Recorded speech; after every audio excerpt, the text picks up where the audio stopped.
From the food we eat, the air we breathe, the land we dwell, to the health of our body and mind and the well-being of all things in the universe.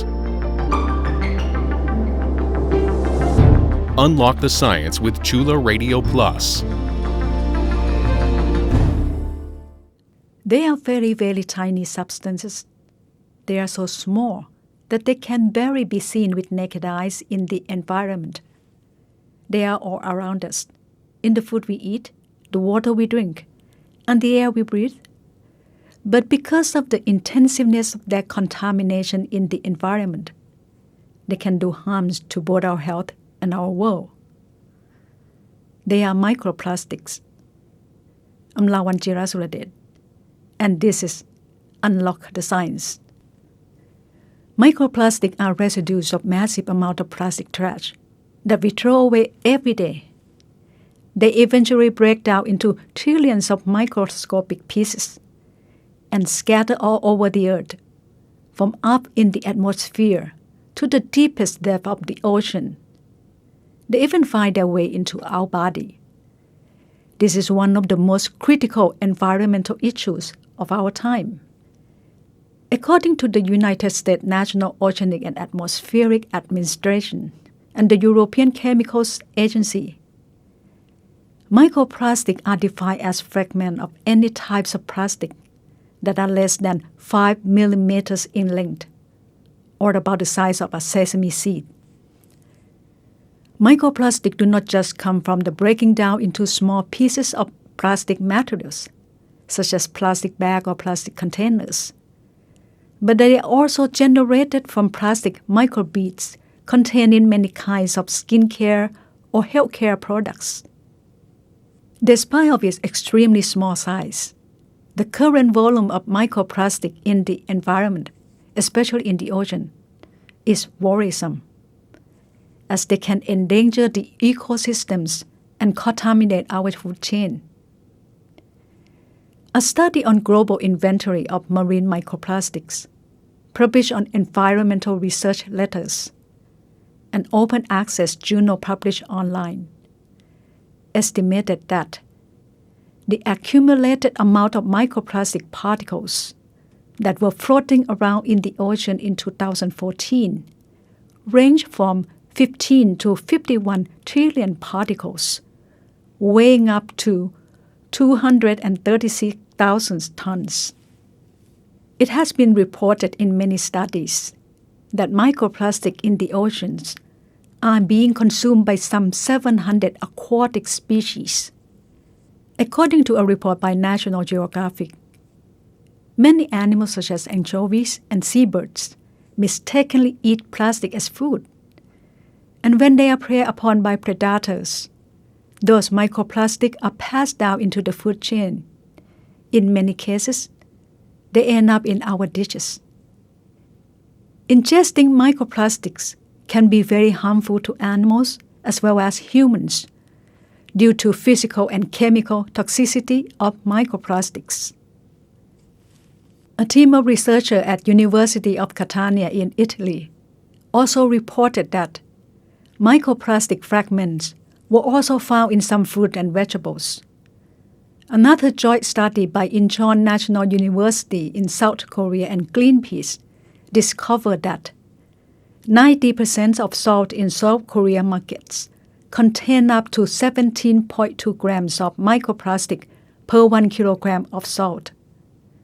Therefore, Greenpeace estimates that a person is likely to consume around 20,000 pieces of microplastic annually just from ingesting only 10 grams of salt per day.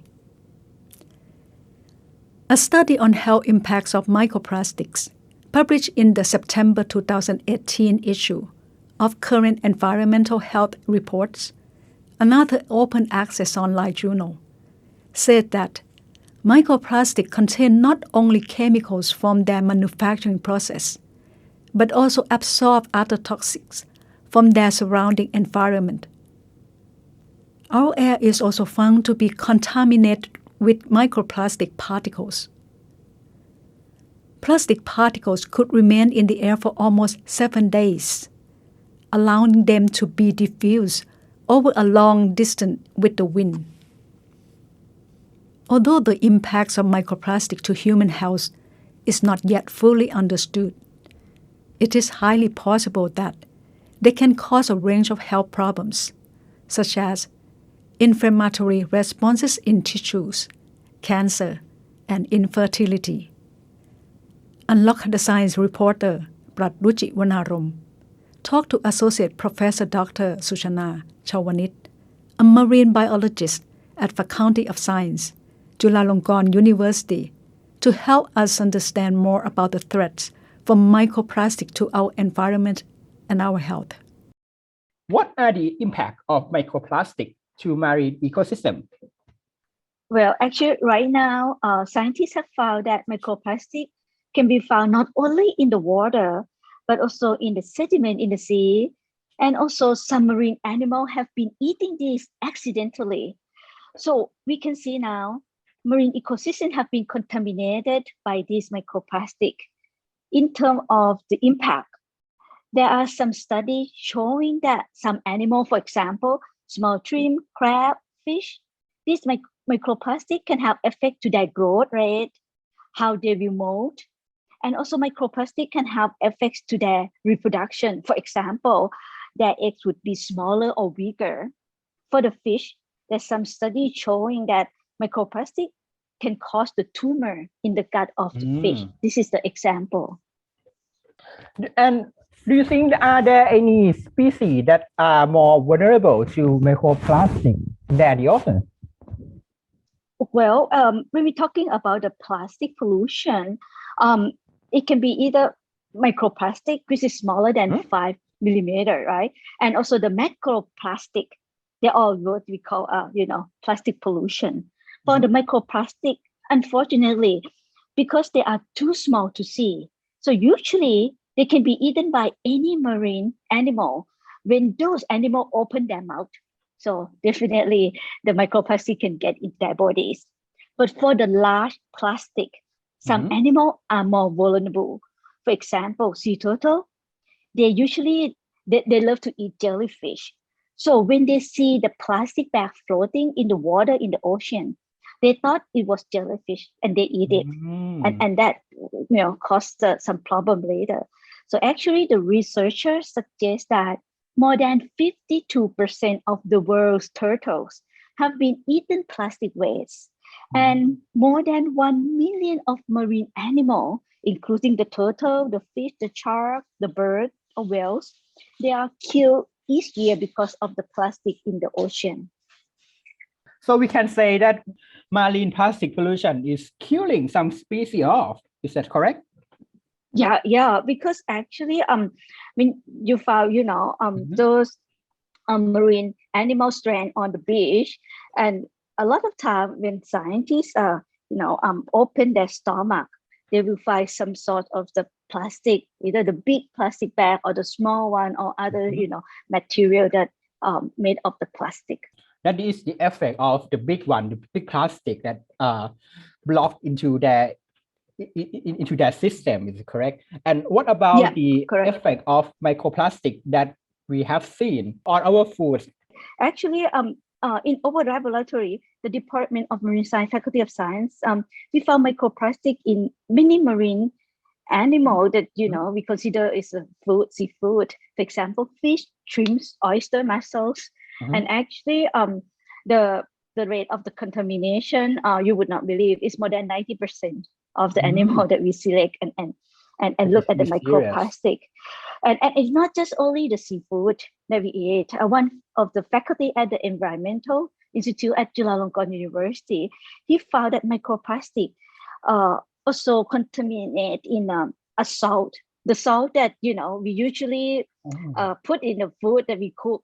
So and the latest one, our group also found the microplastic in the water that we drink. So you can see that the microplastic is everywhere. It's not just only the food that we eat, but also the water that we drink too.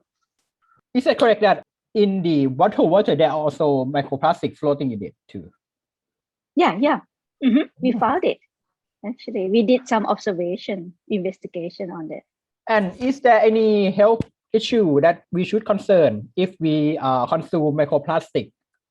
Actually, it's a very good question. Unfortunately, we do not have a concrete answers about the effect of this microplastic in a human, but we know that each person has at least, okay, this is approximate, at least 10,000 microplastic in our stomach. So one person could have about at least 10,000 microplastic in stomach. So some can have more, some can have less than 10,000. It really depends on, their behavior on eating the food. But because of the human have a very complex bodies, and therefore, if we're gonna look at the impact of the microplastic on us, on human health, it will take some time, at least 5 or 10 years or more, to study and see the effects. Like smoking, if we start smoking now, you would not see the effects from the smoking, right? It will take some time before the impact occur, like have a cancer in the lung. So it's similar. But from the experiment with the animal, scientists predict that these microplastic may have some influence on the human immune response. Like can see more allergy happening in humans. And microplastic could cause scar in the stomach, because in our stomach, you can see the microplastic, right? And it can be, in your tissue. So it can cause the scar, cause the cellular damage, and can cause the inflammatory and could develop a cancer later. But this have to, monitoring it. And if the microplastic break into the smaller site, the site like a bacteria or virus sites, it could get into the blood vessel and could cause the blood clot. And that's what a scientist predict based on it happened in the animal that we test. When they test with the, a crustacean group like a shrimp, crab or fish, they cause some, the microplastic can have some effects on shrimp and crab, like reproduction things, and fish, can cause the scar in the stomach and later develop to the tumor. So that's why they apply that. It could cause similar things like a human, but it will take some time because we have a complex bodies. So it will take a little bit slower. I see. And how much should we concern about plastic pollution and how to protect ourselves from it?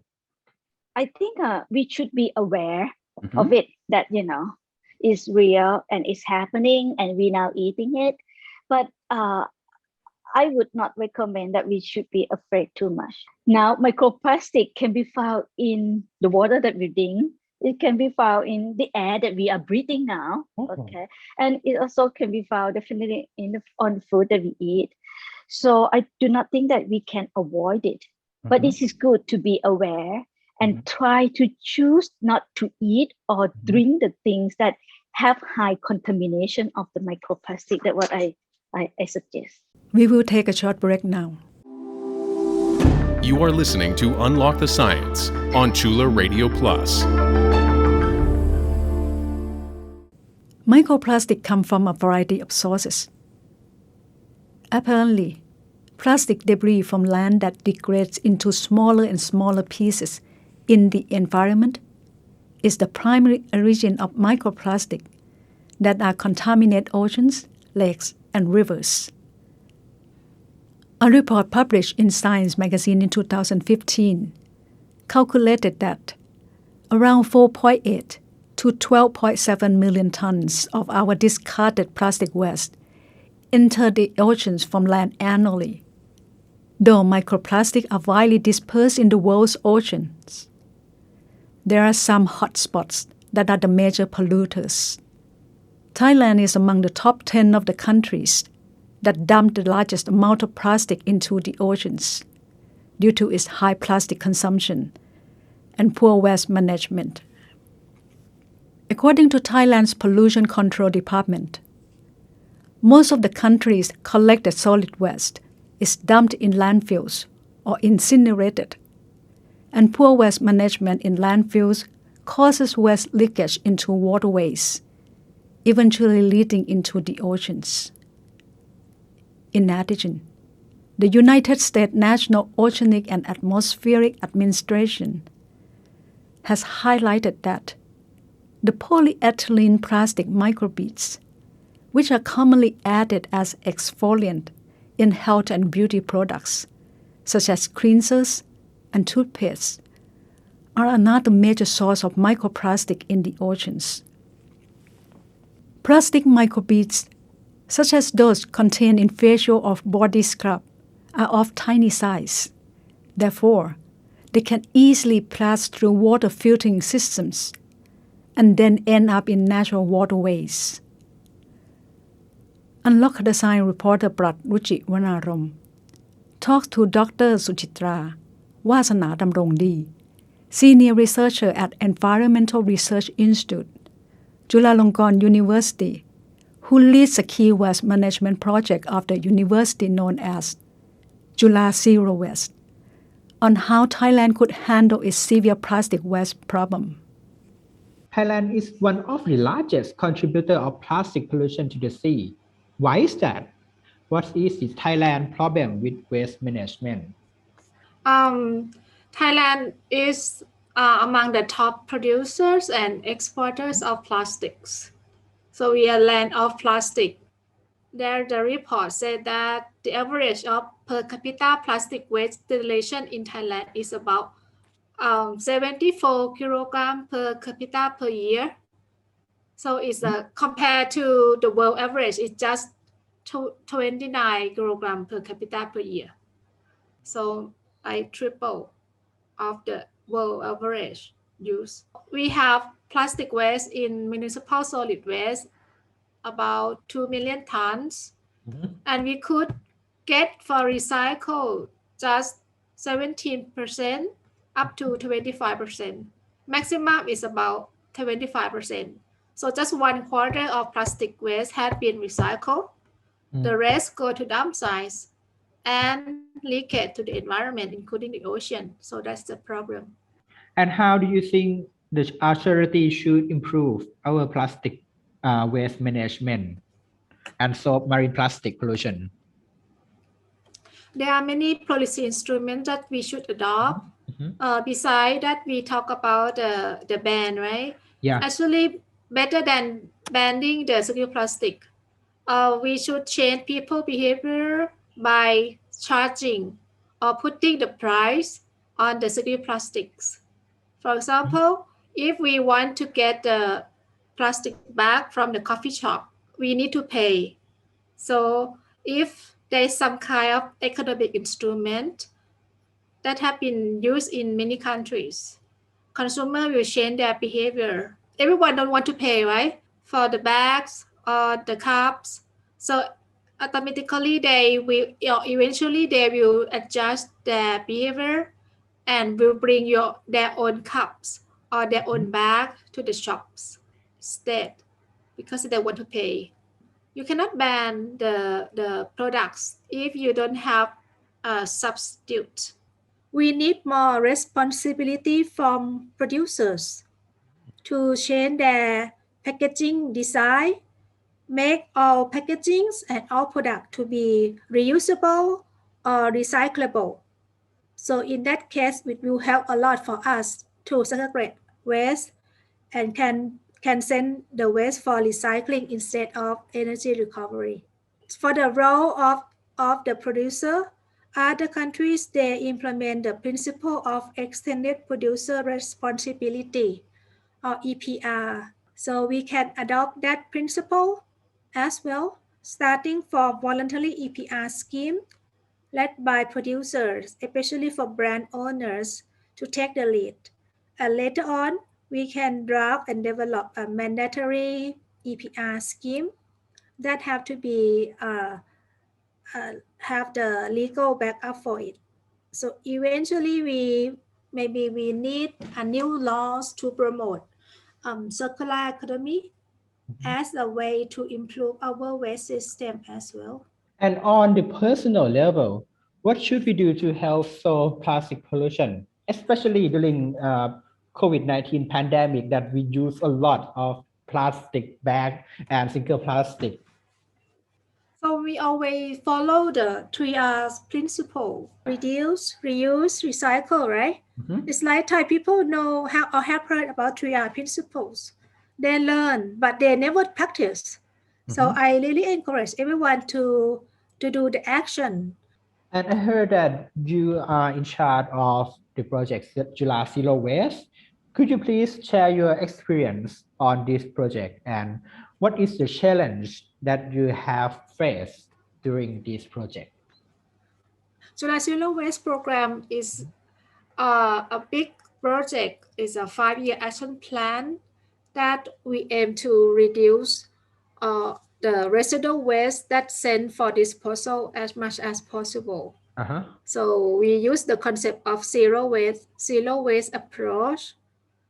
And within the Chula Zero Waste program, we also have the projects to reduce single plastics. We do so many things. For example, plastic bag charging that I mentioned earlier. So we are among the first institutions that adopt 2 baht charging for plastic bags. So we ask the convenience stores, the shops, to stop giving consumer free plastic bags. Instead, if customers want to get a bag, they need to pay 2 baht. And the money will go for donation, for doing good. So by adopting the plastic bag charging, we estimate that the number of plastic bags have been reduced sharply, almost 90% compared to the baseline. Associate Professor Dr. Suchana, the marine biologist, told Unlock the Science that studies show microplastic could affect the growth and reproduction of marine animals and could cause tumor in fish gut. She added that about 1 million of marine animals are killed each year by plastics. Dr. Suchana said, it is estimated that each of us, the human being, has 10,000 particles of microplastic in our stomach. This could affect our immune system. But more study are needed before making any conclusion. Dr. Sujitra, who leads a waste management scheme at Chulalongkorn University, said people in Thailand probably consume more plastic than we should. She said Thai people generate 74 kilograms per capita per year of plastic waste, compared to the world's average of 29 kilograms. In other words, Thai people generate 2.5 times higher of plastic waste than the world's average. Regardless of where it is found, plastic is synthetic material that is manufactured by us, the human being. Plastic is indispensable in our modern way of life, but we have probably been excessively using them, most of the time only once, before throwing them away easily. Therefore, it is upon us to solve this problem with recycling, better waste management, and most importantly, use plastic more wisely. Unlock the Science would like to thank Associate Professor Dr. Suchana Chavanich from Faculty of Science and Dr. Sujitra Vassanadumrongdee from Environmental Research Institute. Both are from Chulalongkorn University. I hope you enjoy our program. You can listen to Unlock the Science on Chula Radio Plus at FM 101.5 every Saturday from 1 p.m. to 1:30 p.m. You can also listen and follow us on our website, curadio.chula.ac.th, and our Facebook page. And our program is also available as podcasts. See you again next Saturday. Have a nice day.